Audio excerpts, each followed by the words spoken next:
So I'm here with Priscilla. We're talking about how we can get our next step of progress. So one thing that we found is that a lot of people, they want to add in some good habits. All right, I'm going to start working out.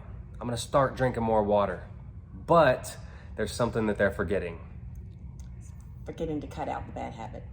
We got to cut out the bad with it. So we've made this board, all right? I want you to replace one bad habit with a good habit. And I want you to get involved here, become a part of our community, all right? Interact with us, write your stuff on this board next time you're at camp. Write what you're going to cut out and a good habit that you're going to replace it with, all right? I'll get it started here. Mine was cutting out Crystal Light.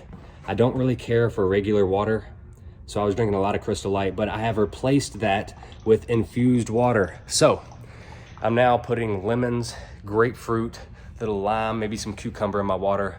Still making it a lot easier for me to drink, but cutting out all the processed stuff, the aspartame, those artificial sweeteners. So what have you done?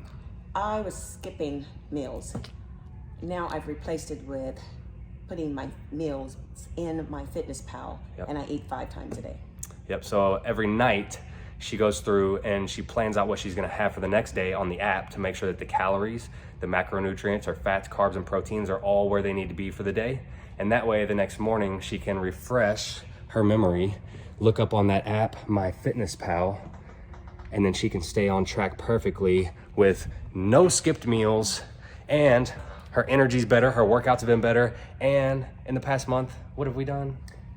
I've lost 3% body fat. 3% body fat. I've lost 7 pounds.